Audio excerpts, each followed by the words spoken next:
Good morning class 9th। तो क्या हाल चाल है आप लोग का? छुट्टियां चल रही हैं, पढ़ाई लिखाई हो रही है कि नहीं हो रही है? थोड़ा थोड़ा करते रहिए। देखिए, जो दिक्कतें हैं उसको तो हम लोग को ही सॉल्व करना है। घर पे बैठे हैं, बोर हो रहे हैं, बहुत कुछ हो रहा है, पता है, लेकिन पढ़ाई तो नहीं बंद होना चाहिए। क्योंकि खाली बैठे तो खाली बैठे से अच्छा कुछ कर लिया जाए, शरीर बना लिया जाए। मैं नहीं बना पा रहा हूँ, मुझे बनाना है, पढ़ाई कर लिया जाए। कुछ ना कुछ करते रहिए। खाली बैठने से क्या होता है कि दिमाग जो होता है काम करना बंद कर देता है। तो कुछ ना कुछ करिए। टिकटॉक मत यूज करिए, वो बकवास चीज को छोड़ के कुछ भी करिए, ठीक है। तो चलिए, आज हम लोग अपने नेक्स्ट लेक्चर को लेके आ गए हैं। आज हमको क्या बात करनी है? हम लोग को बात करनी है क्वेश्चन की। क्वेश्चन के पहले की अगर हम बात करें, कुछ चीजें हम थोड़ा सा समझ लेते हैं, कुछ चीजें थोड़ा सा जान लेते हैं। क्या क्या जान लेते हैं ये समझते हैं। देखिए, हम लोग ने यहाँ पे कई चीजों की बात कर लिए थे। जैसे जब ठोस द्रव में परिवर्तित हो रहा था तो उसे हम क्या बोलते थे? गलन। और जिस तापमान पे जो हो रहा था उसे हम क्या बोल रहे थे? गलना। उसके बाद नेक्स्ट चीज हमने बात की थी, जब द्रव्य जो था वो गैस में बदल रहा था, तो द्रव गैस में बदलेगा तो क्या होगा? वाष्प बनेगा। और इसी क्रिया को हमने या इसी घटना को हमने क्या कह दिया था? वाष्पीकरण बोला गया था। फिर अगली चीज हमने जो इसके नेक्स्ट लेक्चर में बात की थी, एक और चीज थी कि जो द्रव्य था वो क्या बन रहा था? ठोस। द्रव ठोस बना। द्रव्य जब ठोस बनेगा तो उसे हम क्या बोलेंगे? हिमन बोलेंगे। और जिस तापमान पे, तापमान के बारे में बताया था, जिस निश्चित तापमान पे वो होगा उसे हम क्या बोलेंगे? हिमांक बोलेंगे। बोलिए, याद है बात? इतनी चीजों की बात हम कर लिए थे। आज हम लोग जिस चीज पे बात करने वाले हैं वो है क्वथनांक। क्वथनांक मतलब जिस तापमान, जिस क्वथनांक या क्वथन, जिस तापमान पे या जिस घटना में द्रव वाष्प में बदलने लगे उसे हम क्या बोलेंगे? क्वथन, ठीक है। तो सबसे पहले हम परिभाषा देख लेते हैं क्वथन की। जब द्रव्य को गर्म करने पर वाष्प में बदल जाता है तो इसे द्रव्य उबलना कहते हैं। इस घटना को क्वथन कहते हैं। मतलब जब भी हम कोई भी द्रव को गर्म करें, जरूरी नहीं कि पानी हो, कोई भी द्रव को गर्म करें, हर द्रव को गर्म करने पे वो क्या बन जाएगा? एक निश्चित ताप देना पड़ेगा। ध्यान रखिए, वो तापमान देना पड़ेगा। उस तापमान को बिना दिए वो नहीं बदलेगा। लेकिन जब वो निश्चित तापमान हम दे देंगे तो वो क्या बनने लगेगा? वो भाप बनने लगेगा। और जब वो भाप बनने लगेगा या वाष्प बनने लगेगा, इसी घटना को हम किस नाम से जानेंगे? क्वथन के नाम से जानेंगे। बोलिए, आगे बात समझ में? तो आपसे पूछा गया क्वथन क्या होता है, तो यही परिभाषा लिख लीजिएगा कि जब द्रव्य को गर्म करने पर वाष्प में बदल जाता है तो इसे द्रव्य का उबलना कहते हैं। इस घटना को क्वथन भी कहते हैं। क्वथन भी कहते कर लीजिएगा, ये क्वथन कहते हैं। इस तरह से आप इसको समझे रहिएगा, ठीक है। नेक्स्ट चीज है क्वथनांक। ध्यान दीजिए, जिस तरह पहले हमने पढ़ा था हिमांक, गलनांक, उसी तरह है क्वथनांक। जहां पे भी नाम आ जाए मतलब हम तापमान की बात कर रहे हैं। किसी द्रव्य का क्वथनांक वह निश्चित ताप है जिस पर द्रव्य वाष्प में परिवर्तित हो जाता है। मतलब उस तापमान की हम बात कर रहे हैं, उस चीज की बात कर रहे हैं जब हमारा द्रव्य क्या हो जाए? हमारा द्रव्य किसमें बदल जाए? वाष्प में बदल जाए। उसी तापमान को देखिए, ध्यान दीजिए, जैसे आप पानी उबालना शुरू करते हैं, पानी हमने लिया उबालना शुरू किया, तो क्या पानी उबालना शुरू जैसे आप करते हैं क्या तुरंत वो भाप बनने लगता है? कभी नहीं बनता है। क्यों? क्योंकि अभी उसको वो निश्चित तापमान नहीं। जैसे मान लीजिए हमने केतली लिया, केतली में हमने क्या भर दिया? पानी भर दिया। नीचे हमने क्या कर दिया? आग जला दिया। आग जल रही है। अब देखिए, केतली में एक चीज होगा कि तापमान धीमे धीमे बढ़ने लगेगा। तापमान बढ़ने लगेगा। तापमान बढ़ रहा है, पानी उबल तो रहा है, लेकिन अभी वाष्प में नहीं परिवर्तित हो रहा है। वो वाष्प में कब परिवर्तित होगा? जब वो एक निश्चित तापमान पा लेगा, जब वो एक निश्चित तापमान पे पहुंच जाएगा, जो उसका क्वथनांक बिंदु होगा। और जैसे वो उस बिंदु पे पहुंचेगा, हमारा जो द्रव है वो किसमें बदलने लगेगा? वो द्रव हमारा वाष्प में बदलने लगेगा। उसी बिंदु को हम बोलेंगे क्वथनांक, ठीक है। क्लियर बात? अब देखिए, हमें क्वथनांक की व्याख्या समझिए, क्वथनांक क्या होता है, ठीक है। उसके पहले कुछ चीज रिवाइज कर लेंगे। आपको याद होगा ऊष्मा, अगर किसी चीज में ऊष्मा दिए तो गतिज ऊर्जा बढ़ेगी घटेगी? किसी चीज में अगर ऊष्मा दिए प्लस मतलब ऊष्मा दिए तो गतिज ऊर्जा हमारी क्या होगी? हमारी गतिज ऊर्जा बढ़ेगी। और किसी चीज से हमने ऊष्मा दिया तो उसकी गतिज ऊर्जा क्या होगी? गतिज ऊर्जा भी कम होगी। बोलिए इतनी बात आई समझ में। ऊष्मा दिए गतिज ऊर्जा बढ़ी, ऊष्मा दिए गतिज ऊर्जा घटी। अब देखिए अगर हम द्रव की बात करें तो द्रव के कण जो होते हैं थोड़े पास पास होते हैं, ठोस की अपेक्षा में कम लेकिन द्रव की अपेक्षा में पास होते हैं। इनके पास क्या होता है, इनके बीच में भी एक आकर्षण या अंतर आणविक बल लगता है। अब देखिए हमको इनको दूर दूर करना है। गैस में कैसे होते हैं, कण बहुत दूर दूर होते हैं, कहीं भी हो सकते हैं, मतलब इनका कोई भी स्थान निश्चित नहीं होता।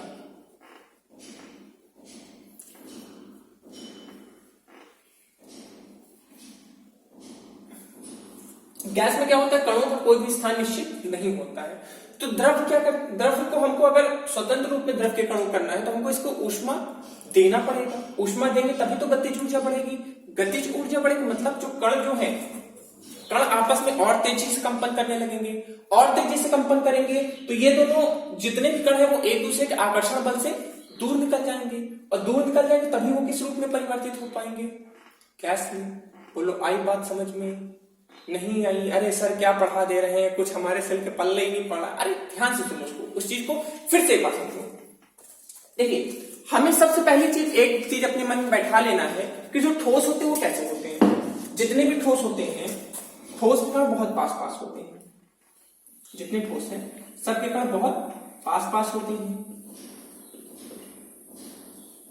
ठीक है। उसकी अपेक्षा में द्रव के कण थोड़े दूर होते हैं और गैस के बहुत दूर होते हैं। अब देखिए हमने आपको बताया था ना कि जब भी दो कण आपस में पास होंगे तो वहां पे एक आकर्षण बल काम करेगा या अंतर आणविक बल काम करेगा। अब हमको अगर इन कणों को दूर दूर करना है तो उस बल से वो बल बीच में जो इनके कणों के बीच में बल लग रहा है वो खत्म करना पड़ेगा। और खत्म करने के लिए हमने क्या किया, हमने इनको ऊष्मा दिया। हमने जैसे ऊष्मा दिया तो आप जानते हैं ना, जैसे आपको हमने तवा पर बैठा दिया, चाट बनते हुए देखे होंगे, उस चाट वाले तवे पे आपको बैठा दिया, जब तक ठंडा है तो बड़े आराम से बैठे हैं। अब हमने क्या किया, धीमे से प्रवीण को बुलाया, प्रवीण गए थोड़ा सा आग लगा दिया। ये वो वाला प्रवीण नहीं, ये वो वाला प्रवीण है, चाट वाला, ठीक है। उन्होंने आग लगा दिया। आग जैसे ही हमने लगाया धीमे धीमे हमारा जो तवा था वो क्या होने लगा, गर्म होने लगा। थोड़ा गर्म हुआ तो मजा आ रहा था, भाई बैठे हैं, लेकिन धीमे धीमे तवा और क्या होने लगा, गर्म होने लगा। जैसे ही तवा गर्म हुआ हम जल्दी से उछले, ज्यादा गर्म हो गया था, उछले, लेकिन वहां पे दो लोग और खड़े थे, शशांक और सतीश, बैठा दिए फिर गर्म हुआ, फिर उछल गए, फिर बैठे। हुआ क्या, हमने जब ऊष्मा दी तो हमारे अंदर गतिज ऊर्जा क्या होने लगी, आने लगी, और तवा जितना ज्यादा गर्म होगा उतना तेज से आप उछलोगे। बोलो आई बात समझ में कि नहीं? मैं आप लोग बैठने में नहीं कह रहा हूं, मैं आपको बस बता रहा हूं कि जैसे जैसे ऊष्मा बढ़ेगी तो गतिज ऊर्जा बढ़ेगी, और गतिज ऊर्जा बढ़ने के कारण उनमें कंपन जो ऊर्जा कणों में बढ़ जाएगा। जब थोड़ी सी ऊष्मा दिए तो गतिज ऊर्जा बढ़ी, वो आकर्षण बल से थोड़ा दूर चले गए, मतलब अब इनका जो स्थान था, यहाँ तो कण जैसे बहुत पास थे, यहाँ पे थोड़ा दूर हो गया। और ज्यादा ऊष्मा दे दिए तो गतिज ऊर्जा बहुत ज्यादा हो गई, और ये यहाँ पे जो थोड़ा सा अंतर आणविक बल बचा था उसको भी छोड़ के ये नगण्य करके बाहर हो गया। बोलो आई बात समझ में? मतलब जब भी कणों के बीच में दूरी लानी है तो हमको उनको ऊष्मा देनी पड़ेगी, ऊष्मा देंगे तभी जाके वो स्वतंत्र हो पाएंगे। तो यहाँ पे कथन की व्याख्या पर समझ लेते हैं। जब द्रव्य को गर्म करते हैं तो उनके कण ऊष्मा को अवशोषित करते हैं, मतलब द्रव को हम गर्म करें, ठोस की यहाँ भी बात ही नहीं है तो ठोस भागों को हटा देते हैं। यहाँ पे द्रव को हम गर्म करें, उनके कण में क्या आ गया, ऊष्मा आ गया। ऊष्मा के कण आप जानते क्या होता है, जब भी ऊष्मा आएगा तो ऊष्मा प्लेषण किसको लेके आएगा, ऊष्मा प्लेषण गतिज ऊर्जा को लेके आएगा। किसको लेके आएगा, गतिज ऊर्जा को, और गतिज ऊर्जा आएगा तो इनके बीच में गतिज ऊर्जा बढ़ गई, कंपन बढ़ गया। कंपन बढ़ने के कारण द्रव किस अवस्था में परिवर्तित हो जाएगा, गैस रूप में परिवर्तित हो जाएगा। बोलिए आई बात समझ में? आनी चाहिए, थोड़ा सा समझना है, बहुत ज्यादा इसमें कॉन्सेप्ट नहीं है। जो कल पढ़ रहे थे वही चीज आज भी पढ़ रहे हैं। कोई चीज को अगर कणों को पास में लाना है तो ऊष्मा ले लेंगे, ऊष्मा ले लेंगे तो गतिज ऊर्जा बढ़ेगी घटेगी, उसमें गतिज ऊर्जा घट जाएगी। ऊष्मा देंगे तो गतिज ऊर्जा बढ़ जाएगी। इस चीज से आप समझ लीजिए, जब हमने आपको तवा पे बैठाया था, तवा जितना गर्म होगा आप उतना तेज उछलोगे, तवा जितना कम गर्म होगा आप उतना कम उछलोगे। बात आई समझ में? तो बस इस चीज से समझिए, ये कोई बहुत बड़ी बात नहीं है कि गर्मी जितनी ज्यादा बढ़ी उतना तेज गतिज ऊर्जा, गर्मी जितनी कम हुई उतना कम गतिज ऊर्जा। इसको नोट कर लीजिए, इसके बाद अगला टॉपिक लिखेंगे। अब देखिए एक बात हम यहां पे करेंगे, क्वथन और वाष्पीकरण। दो के दोनों जो चीजें हैं, दो के दोनों अलग सी चीजें हैं, दोनों को एक तरह से मत समझिएगा। वाष्पीकरण क्या होती है? वाष्पीकरण जो होती है एक नेचुरल प्रोसेस है, मतलब ये हमेशा चलती रहती है। इसके ये जो है हर तापमान पे होता रहता है, इसका कोई ये नहीं है कि बस ये एक ही तापमान पे होगा। लेकिन क्वथन क्या है?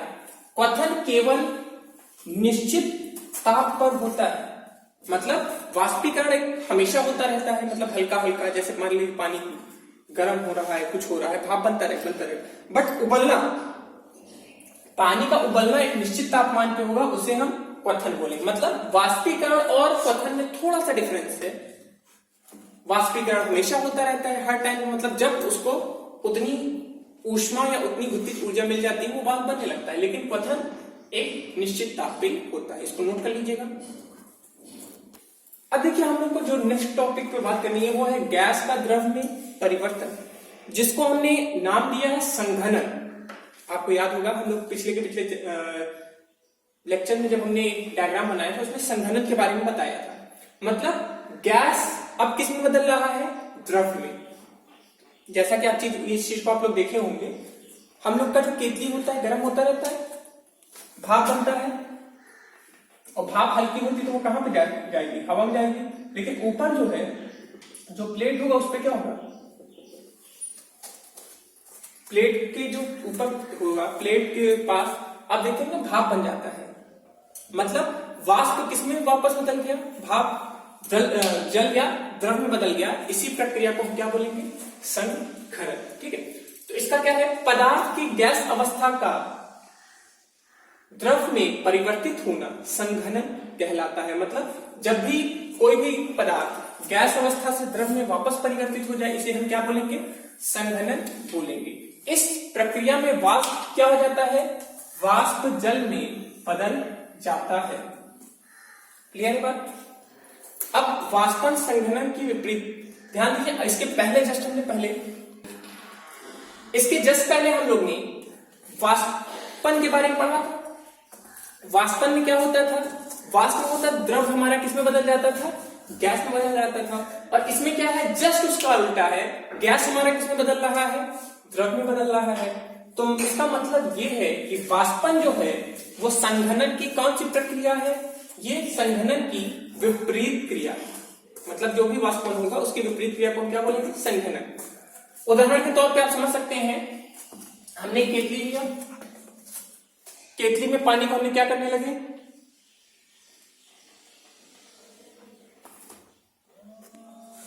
अब केतली में हम क्या कर रहे हैं? पानी गर्म कर रहे हैं। अब आप भी जानते हैं जब पानी हम गर्म करेंगे तो पानी किस अवस्था में है? द्रव अवस्था में है। कोई भी द्रव चीज को जब हम गर्म करेंगे तो किसमें बदलने लगेगा? वो बदलने लगेगा भाप में, भाप बदलने लगेगा। और हमने उसी केतली के ऊपर हमने प्लेट रख दिया। जब हम प्लेट रख देंगे तो जो भाप है वो यहां पे जाएगा। यहां पे हम इसको क्या दे रहे हैं? ऊष्मा दे रहे हैं। लेकिन यहां पे क्या होगा? यहां पे ये जो सतह होगी इसकी, ये होगी ठंडी, और ठंडी होगी तो वापस इसके अंदर जो ऊष्मा है, जो हमारे भाप में ऊष्मा है, वो कौन खींच लेगा? ये प्लेट जो है इसको वापस खींच लेगा। और जब ये चीज प्लेट वापस खींच लेगा तो ये फिर अपनी किस अवस्था में आ जाएगा? ये गैस से वापस अपने द्रव अवस्था में आ जाएगा।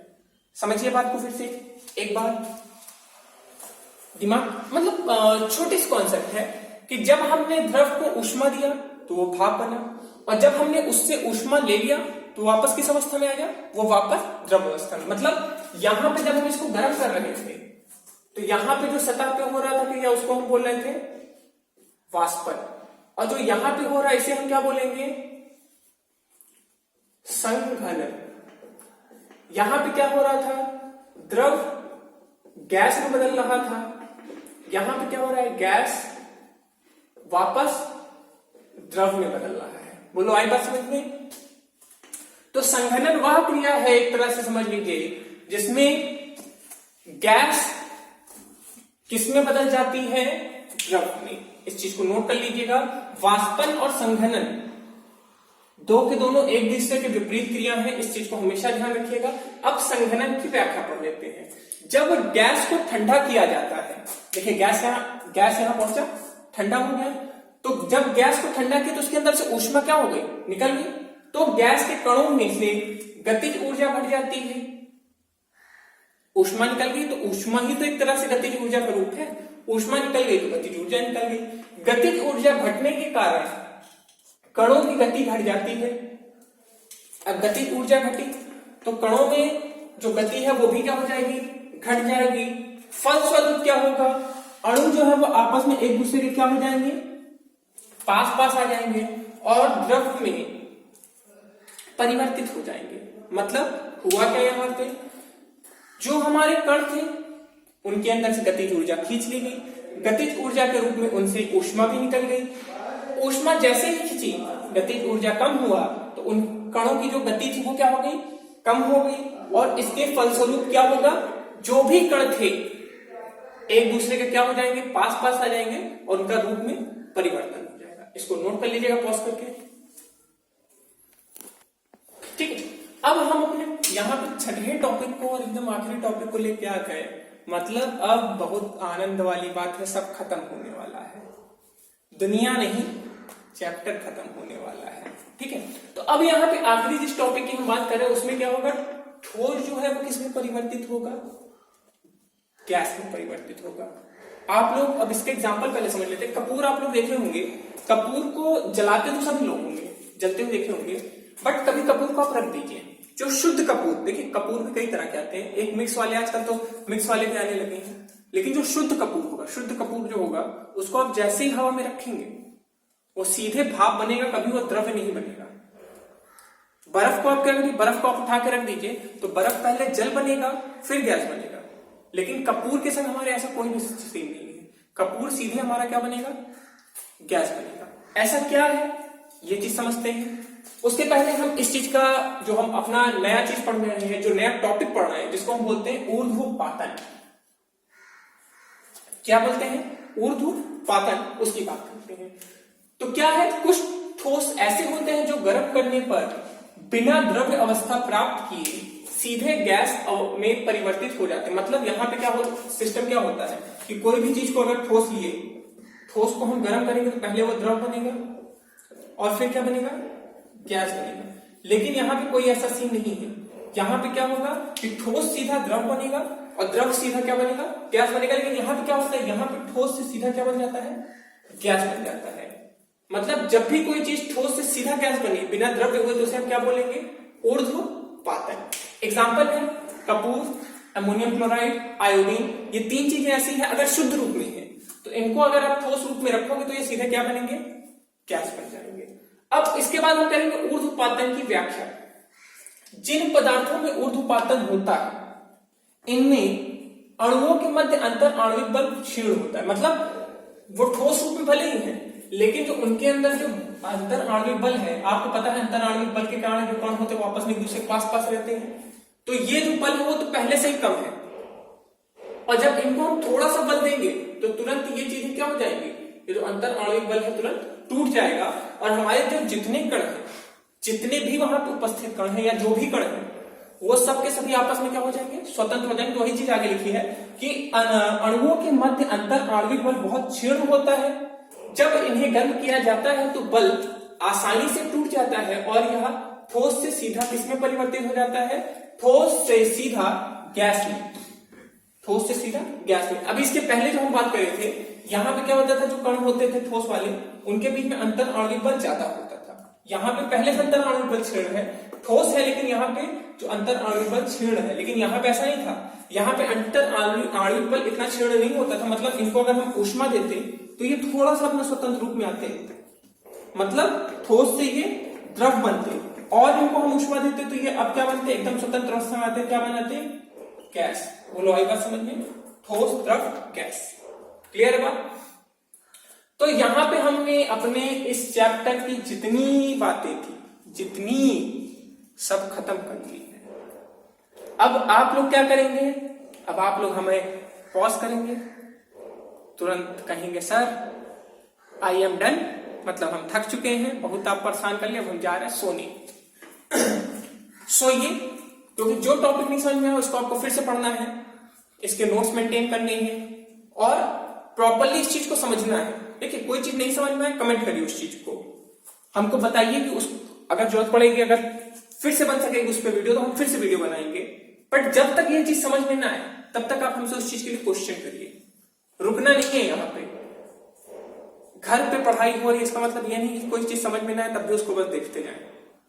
घर पे पढ़ाई हो रही मतलब क्या है कि भगवान हमको और ज्यादा आराम दे रहे हैं। भगवान कह रहे हैं घर में सोते हुए पढ़ाई करो, सोते हुए पढ़ाई करो मतलब और अच्छे से पढ़ाई करना है। स्कूल में क्या है, आते थे बैग लाद के सुबह सुबह, थक जाते थे, थकने के बाद कोई पढ़ाई होती है क्या? उसके बाद तो चाहे आप जितना डांटे हमारे नहीं पढ़ाई होती है। लेकिन अब क्या है, अब आप घर में बैठे हैं, आराम से बैठे हैं, कोई आगे पीछे बोलने वाला नहीं है, सुबह शाम सोना है। बस आपको क्या करना है, जो भी लेक्चर आए आधे घंटे 1 घंटे की जितने टाइम की भी आए उसको प्रॉपरली एक बार देखना है, फिर ना समझ में आए फिर देखना है, फिर ना समझ में आए फिर देखना है। 3 बार या 4 बार देखने के बाद ना समझ में आए फिर हमसे बोलना है कि सर नहीं समझ में आ रहा है। कोशिश करेंगे और उसके बाद भी नहीं आएगा तो फिर दोबारा उसकी वीडियो बनेगी। बात आई समझ में? तो यहाँ पे हम लोग का ये जो चैप्टर है वो पूरा का पूरा खत्म हो रहा है। यहाँ पे हमने काफी चीजों के बारे में बात की। अंतर आणविक बल, 2 कणों के बीच में जो बल लगता है उसको हम क्या बोलते हैं, अंतर आणविक बल। 2 कणों के बीच में जो जगह खाली होती है उसे हम बोलते हैं अंतर आणविक अवकाश। किसी भी चीज को अगर हम ऊष्मा देंगे मतलब गर्मी देंगे तो उसका तापमान बढ़ेगा, तापमान बढ़ेगा तो उसकी गतिज ऊर्जा भी क्या होगी, उसकी गतिज ऊर्जा भी बढ़ेगी। किसी चीज से हम ऊष्मा ले लिए तो उसके अंदर क्या होगा, ऊष्मा गिरेगी, ऊष्मा गिरने के कारण उसकी गतिज ऊर्जा भी घटेगी। ठोस के कण पास पास होते हैं तो इनमें ऊष्मा और इनमें गतिज ऊर्जा बहुत नगण्य होती है। इनको हम थोड़ी गतिज ऊर्जा बढ़ाएंगे तो ये द्रव अवस्था में परिवर्तित हो जाएंगे, और बढ़ाएंगे गतिज ऊर्जा तो गैस में परिवर्तित हो जाएंगे। गैस के पास सबसे अधिक गैसीय अवस्था ऐसी अवस्था होती है जिसके पास सबसे अधिक कौन सी ऊर्जा होती है, सबसे अधिक गतिज ऊर्जा होती है। हम उससे लेना शुरू करें, धीमे धीमे वो द्रव बना फिर ठोस बना। बात आई समझ में? क्लियर है बात? तो यहीं पे हम अपना क्लास 9 का फर्स्ट चैप्टर केमिस्ट्री का ये टॉपिक समाप्त करेंगे। नोट्स बनाते रहिए, घर पे पढ़ते रहिए, stay at home. Thank you.